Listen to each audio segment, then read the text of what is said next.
I know I said I wasn't going to do this, but here we are. So if you've been watching my videos for a while, you might remember that I did the anti-TBR tag a few months ago. And in that video, I said that I would never read a Colleen Hoover book. And yet, that's what we're doing today, or at least for this reading vlog. I did check out a few Colleen Hoover audiobooks from my library. So I got 2 from Hoopla and 1 from Libby. The 2 that I got from Hoopla are Ugly Love and Maybe Someday. I know that those are pretty popular. Unfortunately, when it comes to Libby, a lot of the Colleen Hoover books that are on there have been checked out and will be checked out for the foreseeable future. So I was like, I don't really have a lot of options, but thankfully on Libby, 1 audiobook was on there and available to borrow immediately, and that is Confess by Colleen Hoover. The one book that I was actually hoping to get to read, which was Verity, not available. But yeah, let's talk a little bit about what each of these books are about. So the first one is Ugly Love, and the synopsis says, when Tate Collins meets airline pilot Miles Archer, it isn't love at first sight. The only thing they have in common is an undeniable attraction. Once that's out in the open, they realize they have the perfect setup. He doesn't want love, she doesn't have time for love, so that just leaves sex. Their arrangement could be seamless as long as Tate can stick to Miles' rules. Never ask about the past and don't expect a future. Also, sorry if the lighting keeps on changing. It is super cloudy outside. Can't really do anything about that, so we just kind of have to deal with it. But that's what Ugly Love is about. And then the synopsis for Maybe Someday says, at 22 years old, Sydney has a great life. She's in college, working a steady job, in love with her wonderful boyfriend Hunter, and rooming with her best friend Tori. But everything changes when she discovers Hunter's cheating on her, and she's left trying to decide what to do next. Sydney becomes captivated by Ridge, her mysterious neighbor. She can't take her eyes off of him or stop listening to his playing. Okay, there's a there's a typo in the synopsis. She can't take her eyes off him or stop listening to his playing his guitar every day out on his balcony. Ooh, that doesn't work very well. And there's something about Sydney that Ridge can't ignore either. When their inevitable encounter happens, they soon find themselves needing each other in more ways than one. And then the audiobook for Confess, this one says, at age 21, Auburn Reed has already lost everything important to her. In her fight to rebuild her shattered life, she has her goals in sight and there is no room for mistakes. But when she walks into a Dallas art studio in search of a job, she doesn't expect to find a deep attraction to the enigmatic artist who works there, Owen Gentry. For once, Auburn takes a chance and puts her heart in control, only to discover that Owen is keeping a major secret from coming out. The magnitude of his past threatens to destroy everything important to Auburn, and the only way to get her life back on track is to cut Owen out of it. To save their relationship, all Owen needs to do is confess. But in this case, the confession could be much more destructive than the actual sin. So, these all kind of sound like they have very similar premises of, there's this girl, her life is kind of in limbo, things have happened, and she ends up meeting this very enigmatic guy with a dark past, a dark history. He has a lot of secrets, possibly illegal ones. And that's basically the premise of each of these novels. So I think the one I kind of want to start off with might be Confess, because I think that that's going to be pretty interesting. And I'm kind of into the artist art studio aesthetic, so we might start off with Confess. I am pretty sure that Ugly Love might actually be like her most popular book. I'm not really sure. Some Colleen Hoover fans can let me know in the comments. But I am super excited to read Confess. I think it's going to be interesting and we will see how it goes. I'm not going to read any Goodreads reviews. I mean, I have in the past, but I'm not going to like refresh my memory with any of the reviews because I kind of want to go in with as much of a clean slate as possible to like really judge these books whether they're good or bad or whatever. I don't want to be too influenced by other people's opinions. So we're gonna go into them. I'm not gonna like look on Goodreads or look through the reviews or anything. This is just gonna be me, the book, and the vlog. So yeah, in the meantime, I think that we are going to go get a coffee, possibly. We'll see how that goes. And I'm going to listen to some of Confess. There's not much to do when all I can is thinking about you. Not doing well, don't know where you are, 'cause you're not here. It's been way too long. Okay, so I am currently 15% of the way through Confess, and I have already written this much down in my notes app about this book.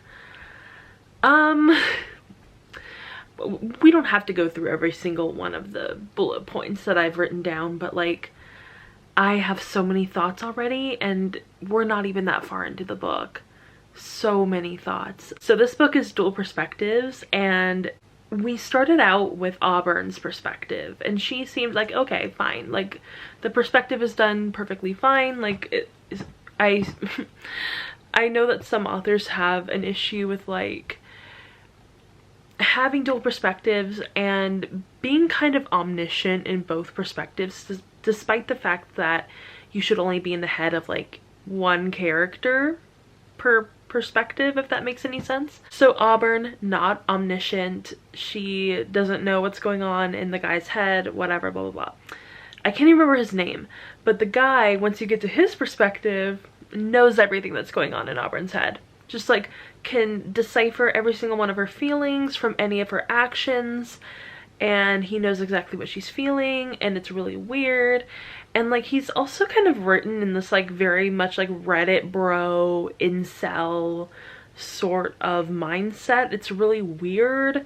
And I even wrote down, I'm like, he literally sounds like a serial killer, and it seems like he might have murdered his ex-girlfriend, because this is really weird. This is a scary, scary dude. And like the second that he reveals that he has like known Auburn, but not like known her, just like saw her once and has been obsessed with her ever since, red flag. Red flag.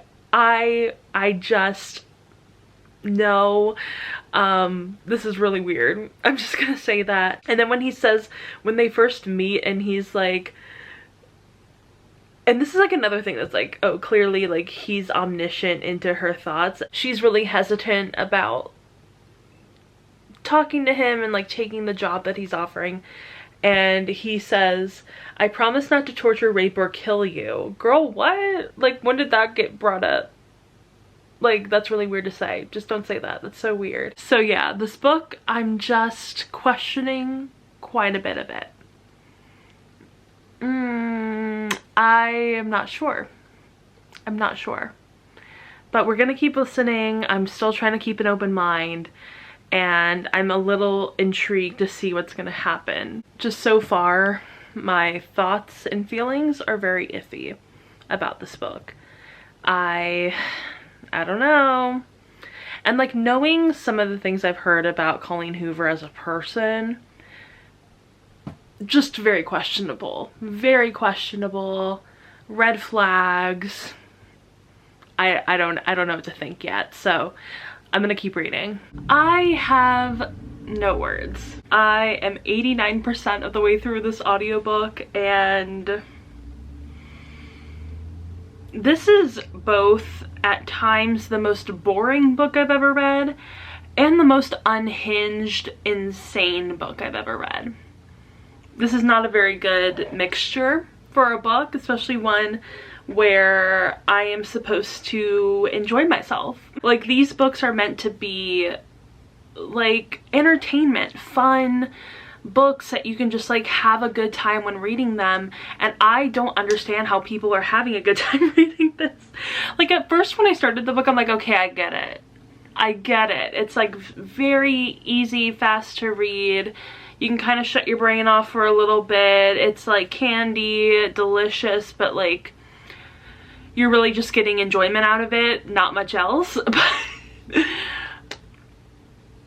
But I honestly can't see how this book in particular would be enjoyable, entertaining, anything like that. If I wasn't reading this for a video, I would have DNF'd this so fast. I would have DNF'd this within like the first 10% of the book, easily. And I don't like to do that all that often. I like to try to get at least like 20-25% of the way through a book before like DNFing it. If I DNF a book before the 25% mark, that means I really did not like this book. Can I just read off some of the newer bullet points that I've written for, you know, in my notes app? Quote, Texas is turning me into a whore. Why was that necessary? Like, she hadn't even slept with him yet. Like, no intercourse had happened yet. And then the next two bullet points are just very vague, but I just said, this guy is truly so fucking weird, I'm sorry, and he is so unhinged, I truly hate this man. Like, Owen, I finally figured out that his name is Owen. I do not like him. I think that he's so weird. He has this like mentality of being really possessive over Auburn and feeling like he is owed her in some way because like he had like seen her before and like kind of fell in love at first sight, but he's like so weird and stalkerish and just like very possessive, and I'm not feeling it, honestly. I can understand like where the allure of this kind of man is, like I get it.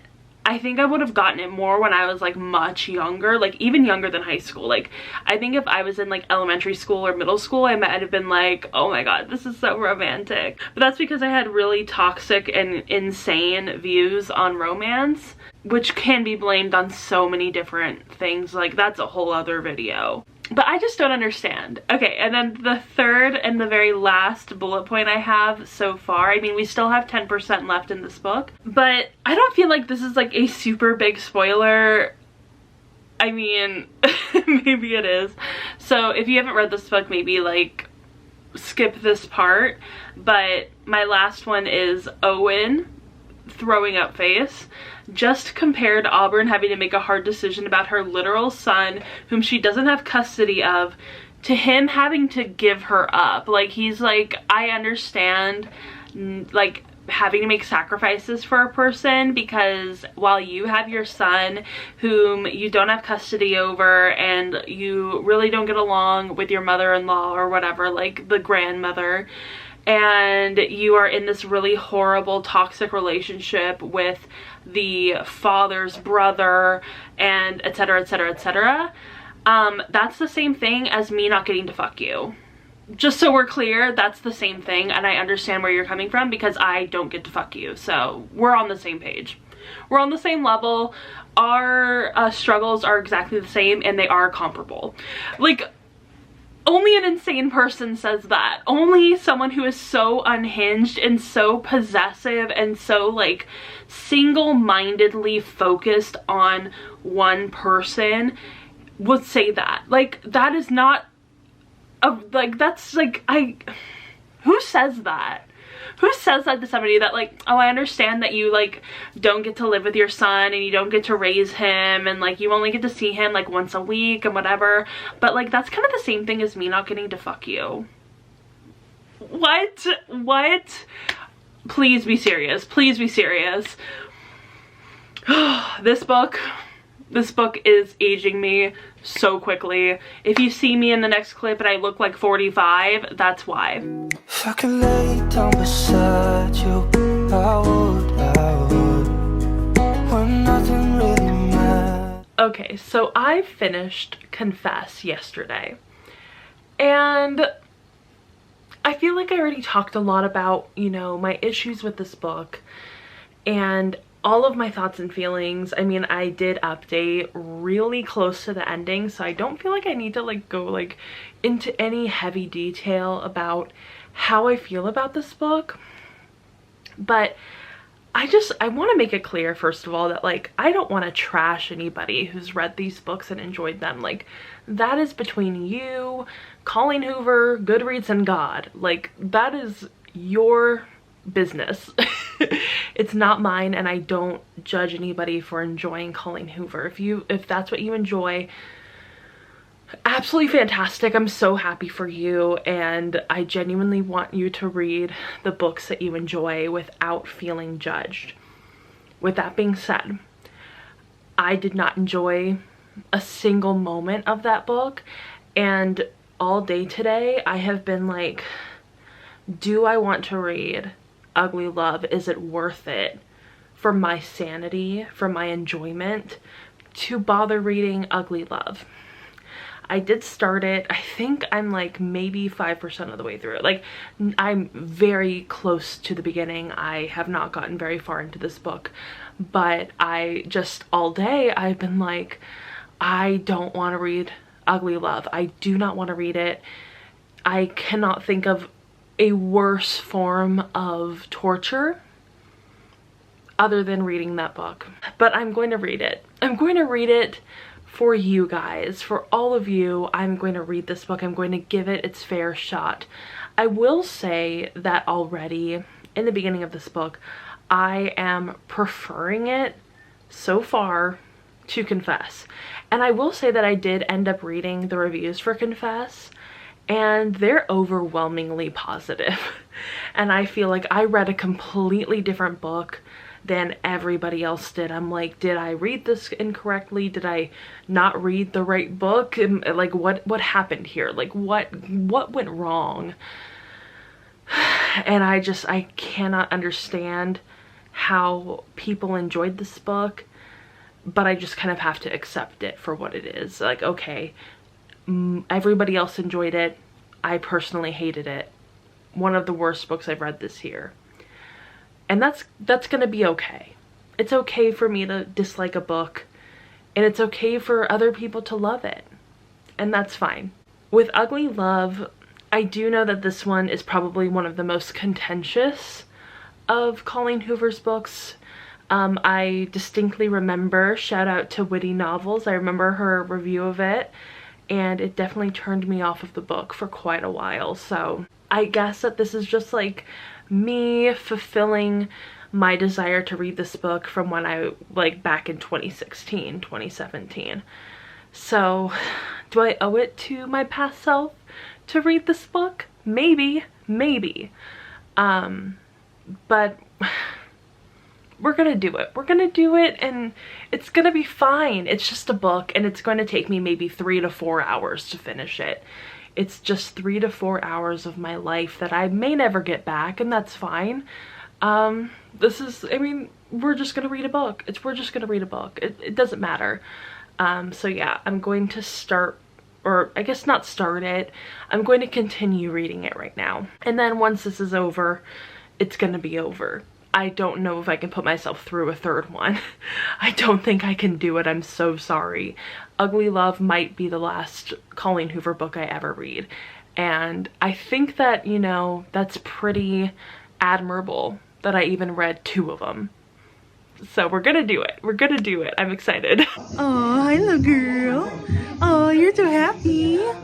Yeah. Finny's having a good day today. Oh, you're a cute girl. Oh, there she go.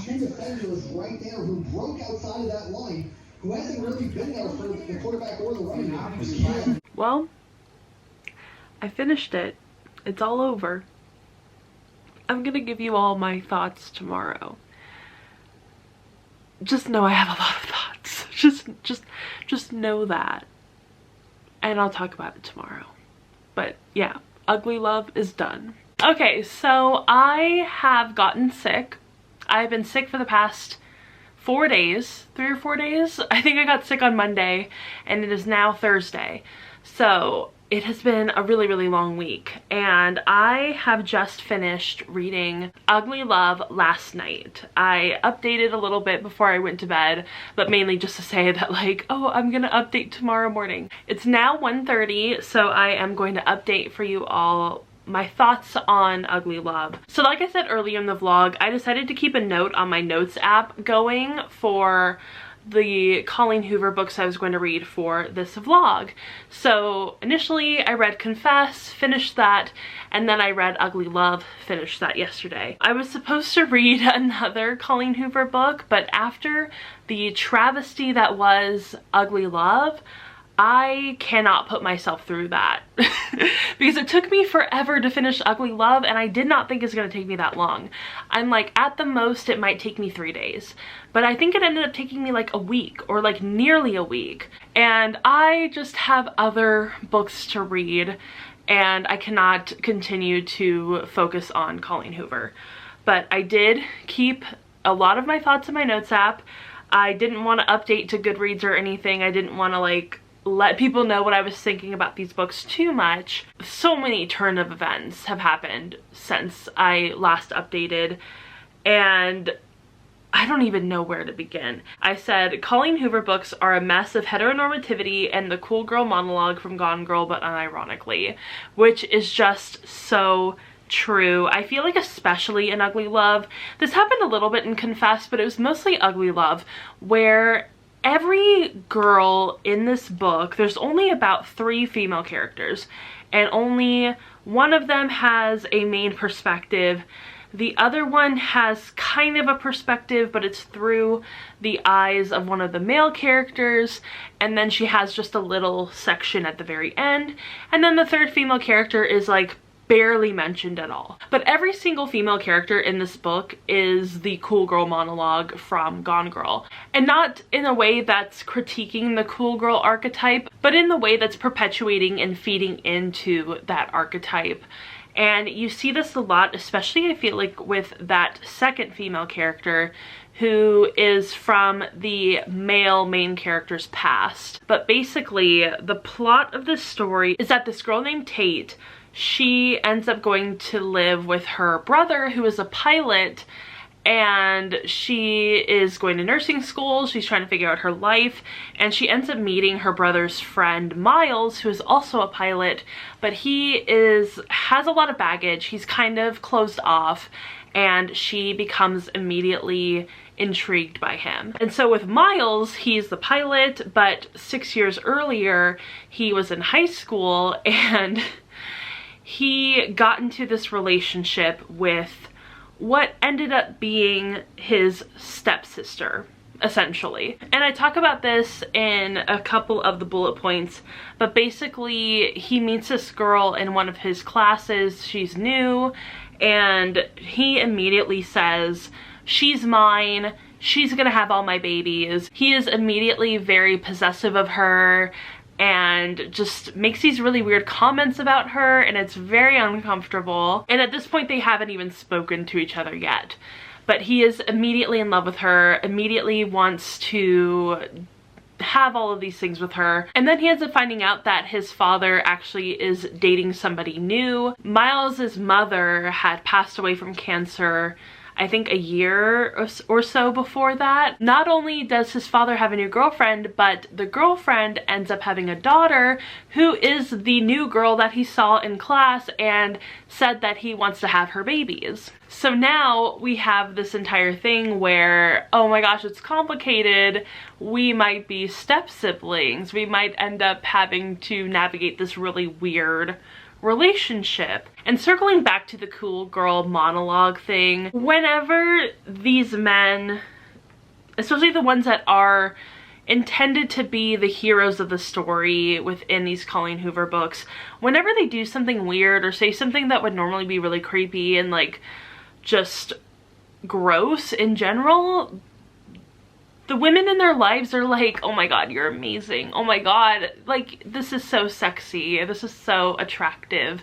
And I'm like, but you just said that this other guy was really weird and gross, and now, like, this guy who's supposed to be the hero is doing something very similar, and you're, like, in love with him because of it. And you're totally fine with being objectified because, you know, he's so sexy and hot. And like, that's great for you because that means that he's sexually attracted to you. And just to kind of give some context, if you've never heard the cool girl monologue before, if you've never seen Gone Girl, This is what it says. Men always say that as the defining compliment, don't they? She's a cool girl. Being the cool girl means I am a hot, brilliant, funny woman who adores football, poker, dirty jokes, and burping, who plays video games, drinks cheap beer, loves threesomes and anal sex, and jams hot dogs and hamburgers into her mouth like she's hosting the world's biggest culinary gangbang while somehow maintaining a size 2, because cool girls are above all hot. Hot and understanding. Cool girls never get angry. They only smile in a chagrined, loving manner and let their men do whatever they want. Go ahead, shit on me. I don't mind. I'm a cool girl. That's not even the full monologue, but that little section right there, I feel like you could just say that and it encapsulates at least the 2 Colleen Hoover books that I've read. I can imagine that it probably defines most of them. I'm gonna read the rest of it because I feel like this just fully explains ugly love in particular. Men actually think this girl exists. Maybe they're fooled because so many women are willing to pretend to be this girl. For a long time, cool girl offended me. I used to see men, friends, co-workers, strangers, giddy over these awful pretender women, and I'd want to sit these men down and calmly say, you are not dating a woman. You are dating a woman who has watched too many movies written by socially awkward men who'd like to believe that this kind of woman exists and might kiss them.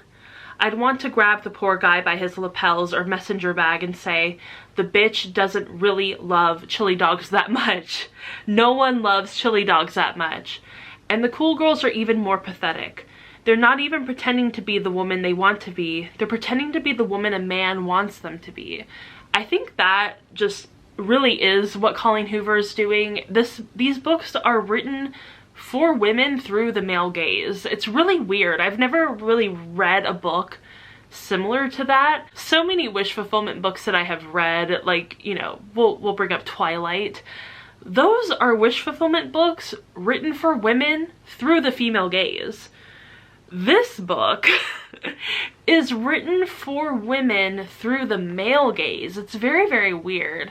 And there's like this huge distinction between like romance being portrayed through the female gaze and romance being portrayed through the male gaze, which tends to be so much more sexually charged, so much creepier, so much weirder, and just with so many overtones of misogyny. And I can't understand how this is at all appealing, especially to women. And that's why I feel like this book is truly the ultimate cool girl monologue book. But it doesn't do any of the work to critique what the cool girl is and what she represents and why she is the way that she is.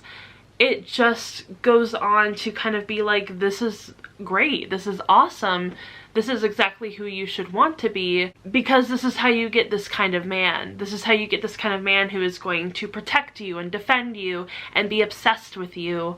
You have to be this cool girl who's down for anything, who doesn't want any of these attachments. And I think that this is where the heteronormativity also comes in, is because there's like this huge focus on heterosexual relationships, on, you know, hooking up, getting married, having lots and lots and lots of babies, and oh my gosh, you gave me this child, I thank you so much, I love you so much, you gave me this baby. And it's very uncomfortable, especially as someone who is not heterosexual, reading it through my non-heterosexual lens. It just is very weird. The quote somewhere in the middle of the book saying, everyone wants sex, it's human nature. Really, not everybody wants sex. I don't know what Colleen Hoover's obsession is with sex being just like an obvious part of everybody's life. Everybody wants sex.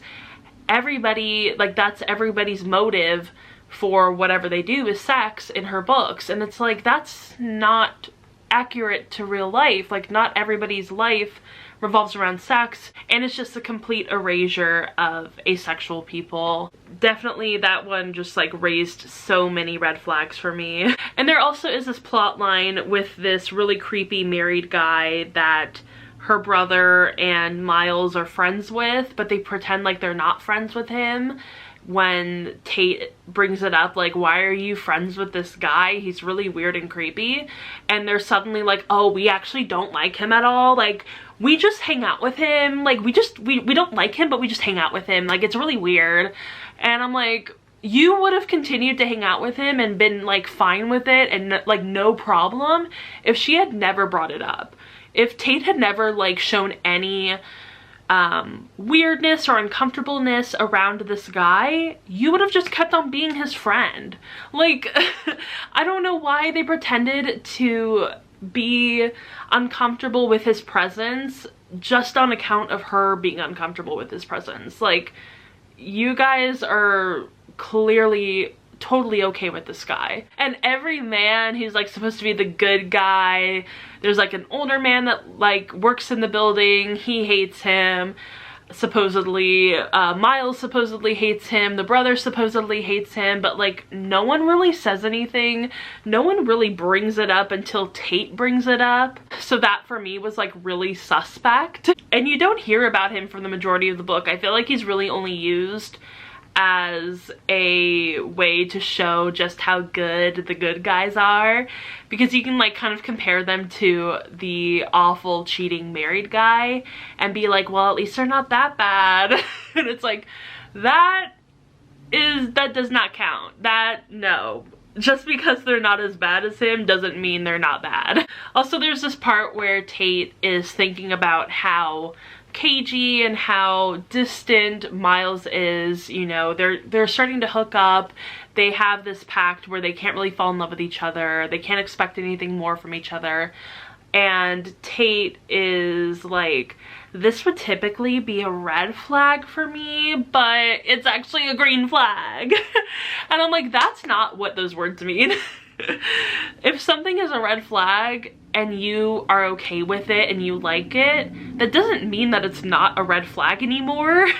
That just means that you like that red flag. That doesn't make it a green flag. And going along with like red flag, green flag, Miles and Tate are having a conversation and Miles is like, I don't know if you're just mature for your age or if you're delusional. That just sent a horrible, disgusting chill down my spine when I read that. I was like, excuse me? I don't know if you're just mature for your age or delusional. A, gross. B, what the fuck does that mean? And C, why would you say that? There are so many instances within this book where I'm just like, why would this character say that? Why did that need to be said? I don't get it. What are we doing here? Why are you... And then there's also this part of the book where Tate and Miles are talking about their names and like giving some more information about themselves, because they've both been kind of, well, mostly Miles has been pretty withholding of information about himself. And they're talking about middle names, and he says something like, oh, I hate my middle name because nobody can pronounce it and it's so annoying. And I'm just like thinking about it, like, who says your middle name enough times for you to be annoyed by the fact that people can't pronounce it? Like, how many people are actually saying your middle name? Nobody's ever really said my middle name in my entire life. I don't know enough people, like, who would be saying your middle name? For them to like get it wrong so many times that you would be annoyed by it. No one says your middle name. That's such like a weird, like, trying to be quirky thing to say. It's like those people who make up stories and you can tell it's a made up story, but they won't admit to it being a made up story, and you're just like, stop. Stop, that's so annoying. Literally no one ever says your middle name. Like, almost never. I was like thinking like maybe at the doctor's office, but no, I don't think I've ever been called my middle name at the doctor's office. Like, they've never been like first name, middle name, last name. Like, they're always just like last name or maybe like first and last or whatever. I can't even imagine an instance where enough people would get my middle name wrong for me to be annoyed by it. Like, I understand like a last name or a first name, like a lot of people use first and last, like that's totally normal, but a middle name? Who is saying your middle name? Besides like your friends and maybe your family. If your family is mispronouncing your middle name, then there's something wrong. Then we get to the very end of the book. I didn't mean to go through the entire book and just say everything that annoyed me throughout the book, but here we are. But we get to like the most important part of the book, and it's basically where we find out what Miles has been withholding this entire time, why he is the way he is, etc. So like I said, he had this relationship with his semi-stepsister. His parents find out because they end up getting pregnant and they have to tell their parents, and it's a whole ordeal. Both of their parents are extremely upset, like obviously, like as like normal people would be, but we're like, as the reader, you're kind of meant to be like, wow, those parents are really uncool for not letting their stepchildren fuck each other. Like, that's really uncool. No, no, it's not uncool, actually. I think it's really fucking cool that they're pissed about this, because like, they've been living in the same house as like, technically brother and sister. It's not like they never lived together and didn't really know each other and whatever, and like, they've, you know, never really had contact with each other until now, and now that, like, whatever. Like, that I would kind of understand, whatever, it's kind of a clueless situation. But with this book, they live in the same house. They have been living in the same house. They have been basically living as brother and sister, having this secret relationship. Why would the parents not be mad? It's fucking weird. I'm sorry. It's like borderline, like I feel like it goes Clueless, not so bad. Gossip Girl with Dan and Serena, a little bit worse, but not nearly as bad. And then Ugly Love all the way up here, where it's like they've been living together, basically brother and sister, and now they're in this relationship and now she's pregnant. Weird. Like, I'm not gonna like villainize the parents for being grossed out. So anyway, she has the baby. They name him some fucking name, Clayton, whatever. And this baby is like 2 days old. They get out of the hospital. They're driving on the way home.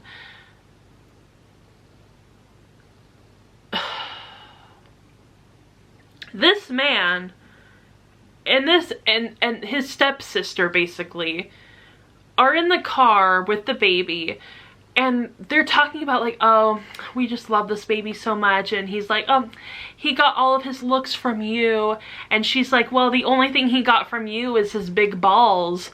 And they talk about their son's big balls, and this guy, Miles, he is not paying attention to the road. He's too busy talking about his son's big balls, and they get into a fucking car accident. They get into a car accident, he drives off the road, they end up in this like lake or something, and he ends up basically killing his baby because he was too preoccupied talking about his baby's big balls. What? Up until that point, I was like, okay, this is like a bad book, but it's not like horrible. It's not like, there's nothing like super egregious about this book. Until that scene where I was like, this is the book we're talking about? This dude like basically killed his son, his 2-day-old baby, because he couldn't fucking pay attention to the fucking road. Like, I'm so sorry. I'm so angry about this book. I don't know how anybody could like it. Like, there's no redeeming quality about this book, especially once you get to this scene. What? That pissed me off so much because it was so preventable. Like, you could just not be a weirdo for 2 seconds and drive your fucking car. Like, do we really have to talk about your son's genitals? Like, that's what you're too preoccupied about? Like, you're too preoccupied to talk about your son's genitals, and now you're in a fucking car crash and your baby's dead? You killed your baby? How is that forgivable? I'm sorry, that is like so unforgivable to me.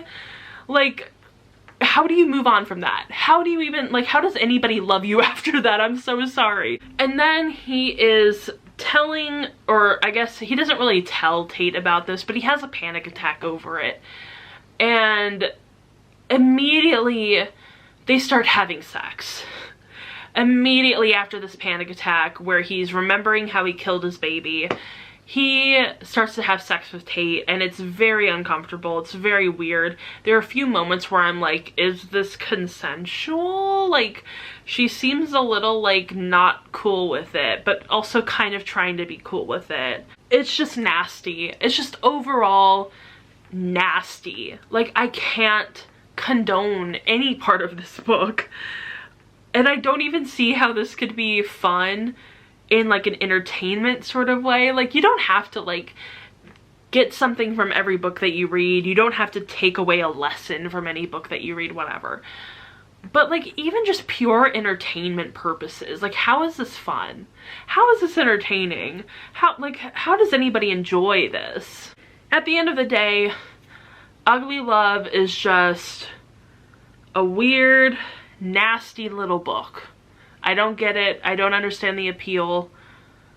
And it has fully turned me off of Colleen Hoover for the foreseeable future. Confess wasn't even nearly that bad. It was bad, but not that bad. This Ugly Love is the bane of my existence.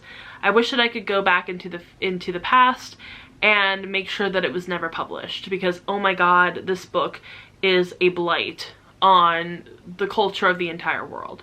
Anyway, I really tried to give Colleen Hoover a chance. I really wanted to go into her books and be like, okay, I'm going to go in unbiased. I'm going to go in having an open mind. Maybe I'll love these books, and you know, that'd be great. And I ended up absolutely hating both books, but really truly my mortal enemy is now Ugly Love. That book, just absolute garbage. So yeah, I mean, I tried my best. I gave her a shot. She missed both shots. There's really not much else I can say. I'm so sorry if you made it through this entire video and you're a huge Colleen Hoover stan. Continue to read her books. I don't really care. I'm not trying to, you know, convince you to not read her books. You can read whatever you want.